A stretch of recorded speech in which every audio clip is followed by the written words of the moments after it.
Hi guys, follow me on Instagram to never ever miss any of my crazy updates. Hi guys and welcome to another vlog. I am driving this, the Nissan Kicks. Key is similar to the Renault Capture because this car is actually based on the Capture. And straight away let's open the engine bay. The engine is quite noisy on the outside, but on the inside it is slightly more refined. Insulation right there, and of course it gets Nissan's V-shaped grille. You get the Nissan logo, you get a front parking camera as well, and the lights are really very nice. LED treatment here for the DRL, projector setup too, and it also gets cornering lights, which is again impressive. This is the towing hook of the vehicle, and yes, it does look quite nice in person. In fact, a lot of the design has actually happened in India for the Kicks, and certainly it's a good looking car. Diamond cut alloy wheels, these are 17-inch wheels, 215/60/17s, and from the side you can see the Kicks actually looks very impressive. It is bigger than the Creta in length, width and height as well. So yes, it is bigger than the Creta in all dimensions. It is also bigger than the Capture, on which it is based on. It gets these nice boomerang lights in the rear. Split lights again look very nice. Contrast color for the roof, blackened B pillar, blackened C pillar, blackened B pillar. All these elements are blackened, even the A pillar to give it a floating roof treatment. Really love the orange on the roof. And of course these roof rails are actually functional on this vehicle. Shark fin antenna. Nissan has actually hit the ball out of the park in terms of design. Now many of you might say that this looks like a crossover. Well, I beg to disagree, because in person it looks very much SUV indeed. Kicks written right there, reverse parking camera, reverse parking sensors, cladding all over the place. Kicks written there too, Nissan logo. I mean, I'm impressed. Nissan, great job. Anyways, opening the boot, this is a 400-liter boot, and there's a light placement right there which you cannot turn off. I think it auto offs. There are wirings right inside on both the sides. There's a hook placement right there. This is of course the triangle, and when we open the boot underfloor we realize that the spare wheel isn't positioned here. It is positioned right below. Yes, and it is not an alloy in the interest of cost cutting and space saving too. From the side, like I told you, very impressive a car. The ground clearance of this car is 210 mm, so that also gives it a very bold look. And piano black finish on the outside rear view mirrors too. Request sensor for the passive entry on both the sides, and there's a key slot too there, but I wonder where the key is inside this key. So yeah, actually this thing opens and then you can put this key in case the battery is out of the key. So getting back to the car design, thumbs up to Nissan. Is the interior as impressive? Well, let's get inside. So the rear doors open large and wide. Door pockets are decent size at the rear too. You can easily put a 1-liter bottle and also a half-liter bottle. You can see there's decent amount of space on offer. I mean, I can tell you that the legroom and knee room is good enough. Headroom is also good. There's a light placement right there, and obviously you get a place to hold on to on both sides, but there's no hook to carry your coats. Meanwhile, there's a center armrest with twin cup holders. Seat cushioning is very, very impressive. It's very good, and just look at the stitching. I mean, this leather feels very premium in terms of quality. So does the door pad leather. Amazing Nissan. Again, very good job done. Scooped out seat back, magazine holder right there, not behind this seat though, although it's still scooped out. You can see the floor is almost flat. There's a 12-volt charging socket right there. These are the AC vents. No manual AC controls for the rear, although you can turn them off if you like. No AC vent placement on the B pillar, but overall comfort and ambience of the cabin is really nice, although because of the dark color shade of the cabin it doesn't feel very airy as such. And if you want to access the boot, you don't have to worry, because you can access it like this. So both from inside and outside the boot can be accessed. Obviously from outside it is always accessed. Now you do not get 3 adjustable headrests at the rear, although because of the wide cabin 3 people can actually comfortably sit inside this vehicle. Let's quickly get into the front seat. Let me tell you, this car comes with a lot of features, including something known as vehicle stability management or something of that sort. There's no button for traction control because it does not get traction control. Front door pockets are also large enough. Look at the treatment, like it feels very nice and premium. The leather, the stitching is very impressive. Quilted leather right there, extremely comfortable, great in terms of back support too. But there are certain ergonomic flaws with this vehicle. For starters, you can see the center console is moving out, so there's not much space here in the pedal area, and there's no dead pedal either. Then there is this space to keep stuff, which is very low. Who's going to keep stuff there unless you want to hide your cigarettes from your wife? This is to open the fuel lid, and the seat can be adjusted in multiple ways, ahead, behind, whatever way you want it. But at the lowest position too, it is quite tall. Now this looks like a dummy. I don't know from what part it has come out from. Meanwhile, this is to turn on and off the cruise control system. This is to get into eco mode. This is to increase or decrease the intensity of the instrument cluster, and this is for the headlight leveler. And the audio controls are placed here. They don't move along with the steering. Once you get used to it, you will like it actually. These are the controls for the cruise control. The further controls for it is to increase, decrease speed, is to reset and stuff like that. The horn is really very nice and impressive too. And just look at the finishing. I mean, the colors used are just apt. The chocolate leather also feels premium along with this stitching, which also looks nice. This is to lock the vehicle. This is the hazard light button. The glove box is deep, but it is very narrow, so really you can't keep bigger items right there. Meanwhile, let me close the door and hear the sound. It feels robust. It feels kind of indestructible, something which made the Renault Duster very popular in India. Meanwhile, there's the problem here that this thing doesn't open actually. What is the point of having it if it doesn't open? This could have been a nice storage space, but I think it houses the air conditioning unit for the rear passengers there. Lovely stitching, very impressive. There's a mirror placement along with another mirror placement, and you can probably keep the keys like that, but actually this is not to keep the keys, it is to keep toll receipts. These are the controls for the lights. There are multiple lights, and I think this is a mic placement. This is not an auto dimming inside rear view mirror, which is again disappointing because at this price point you expect the same. This 8-inch infotainment system is kind of slick to use. It gets Nissan Connect. It also gets Apple CarPlay and Android Auto connectivity. Audio quality is decent enough. It's not wow, but the good thing is it gets a 360-degree parking camera. So if I press on camera, I can see a 360-degree view. If I press on camera once again, I can see another view. The whole point of a vehicle of this price getting a 360-degree parking camera is humongously impressive. Climate control, air conditioning, but doesn't get a digital display. There's just one USB port right there. Meanwhile, there's an aux port along with a 12-volt charging socket. This is the start-stop button for the engine, and this key doesn't have a slot which the Capture has. So in the Capture, when you keep the slot and you turn off the vehicle, it will remind you that the key card is still inside the vehicle. This is kind of deep. You can keep a lot of stuff, but there are no cup holders right there. The steering can be adjusted only for reach, not for rake. Meanwhile, the instrument cluster looks like a butterfly. On the leftmost, we obviously get the tachometer. On the rightmost, we get a massive fuel meter. I don't know for what reason we get such a big fuel meter. We really don't need it. And in the center, we get a digital speedometer, which will remind you of the Renault Capture. Above that, we get a digital display, which will give you a lot of information, right from the odometer, twin trip meter. It will also give you messages and what's the outside temperature. There's a clock, average speed, distance travel, distance to empty, which happens to be the range, and what has been the current fuel economy, what has been the average fuel economy, which saying 11.4 kilometers per liter. Yes, the vehicle was on for a real long time. It also tells you how much fuel you have used in this journey, which happens to be 103.9 liters.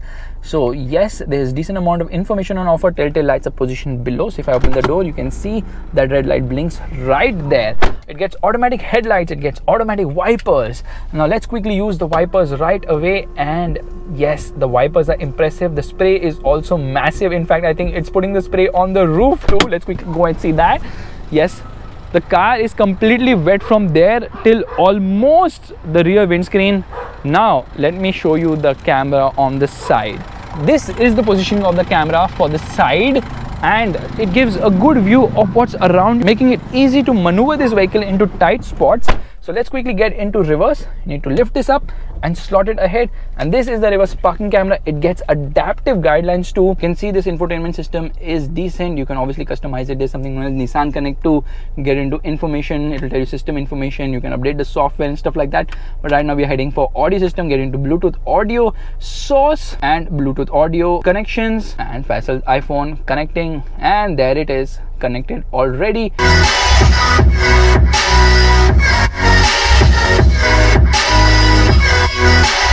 Audio quality is decent. In fact, I would say it is better than average, and everything inside the cabin looks good, especially this treatment, this chocolate brown along with this beautiful stitching. However, there are some hard plastics, especially lower down. There are a lot of hard plastics which kind of feel out of place in a car which actually looks so premium on the outside, as well in certain areas of the inside too. The Kicks also gets vehicle dynamic control. The headlights are automatic, of course. These are the controls for the headlights, and the headlights are LED projectors. They get cornering function too.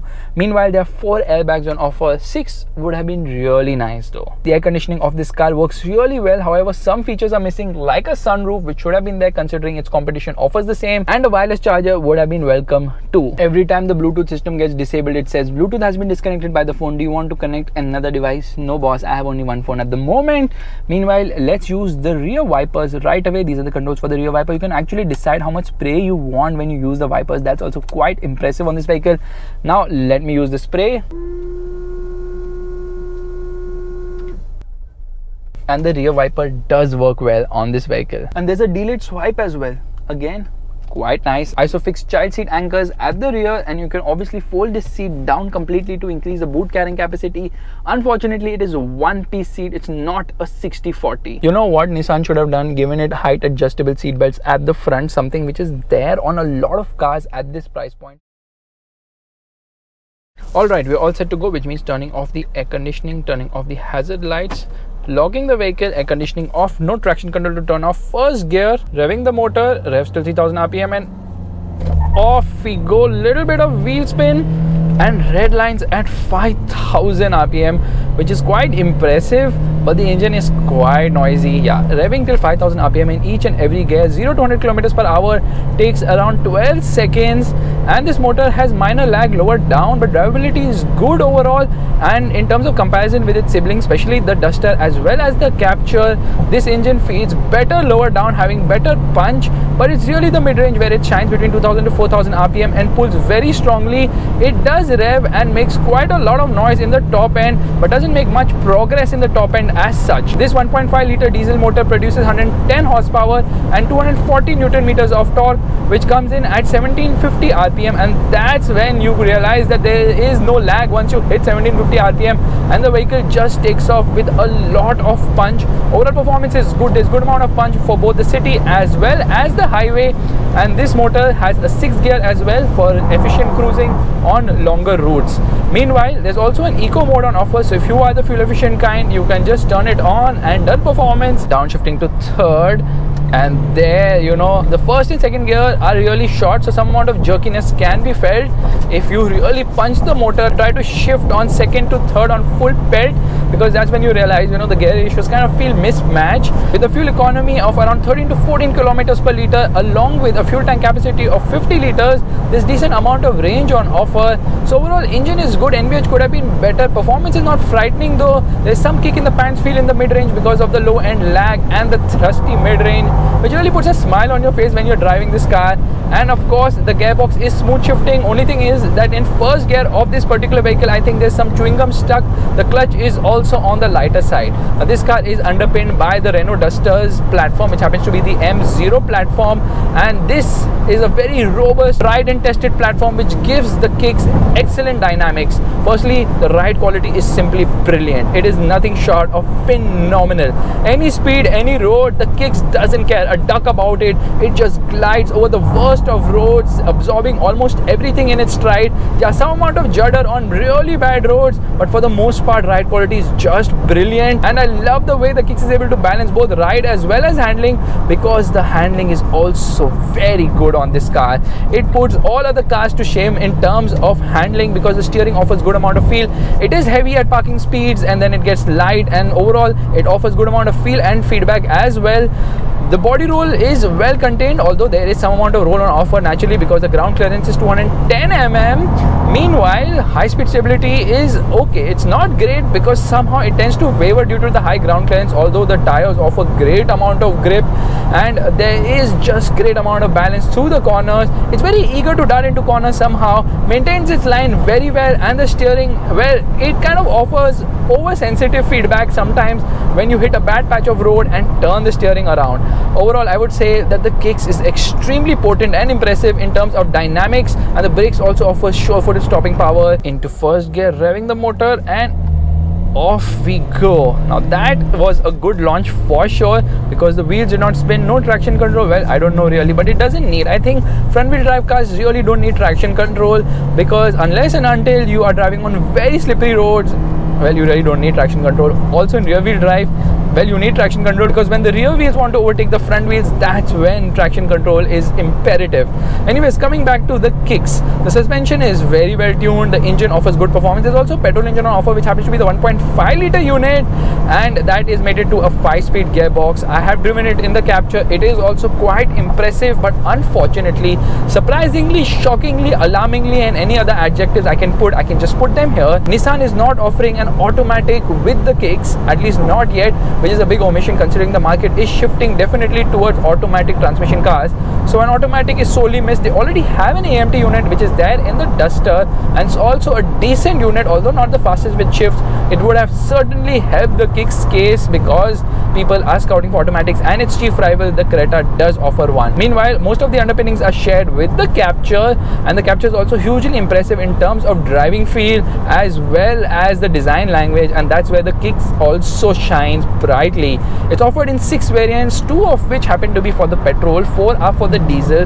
The price ranges between 11.2 lakhs, goes all the way till 17.65 lakhs. The variant I'm driving right now is the top of the line diesel. It costs 17.65 lakhs, which might look expensive, but still you have to realize that this car is absolutely kick-ass. Alright, this is a kick-ass vehicle because the dynamic feel is so good that the Creta can't hold a candle in front of the Kicks around the corners in terms of ride either, because Nissan balances both ride and handling brilliantly well, excelling in both of them. It's just not that the ride is good or the handling is good. Both of them are absolutely phenomenal. The Creta, well, it looks good, it has plenty of features on offer, quality is better in the Creta, but the Kicks is more of a driver-friendly car, a car which you will enjoy driving, a car which is more made for the Indian roads, because on bad roads also, it simply doesn't care a jack. It simply glides over the worst of roads, and that is where I like the Kicks more than the Creta. It's a vehicle which might be a little too late to the segment, but still offers the feel of an SUV. Although it's disguised in crossover clothing, the Kicks offers the feel of an SUV, and that is the reason why I would give it a big thumbs up. Definitely Nissan has done a great job with this vehicle, and I hope it is successful, because if it is, then we'll get a lot more interesting cars from Nissan, the company which also makes the Godzilla, the GTR. Anyways guys, this is my review of the Nissan Kicks, a kick-ass vehicle like I told you earlier. And if you like this video, you know what you have to do. Give it a thumbs up, that's the like button, and also subscribe to the channel. I will see you guys in the next video. Okay, fine, slow down. That was supremely fast. Let's speak to our co-passenger here. Hi, how is the car? Did you like the car? Please press 1 to like the car. Press 2 to dislike the car. Press 3 to go back to the previous menu. Press 4 to hang up. There's no previous menu. Bye guys.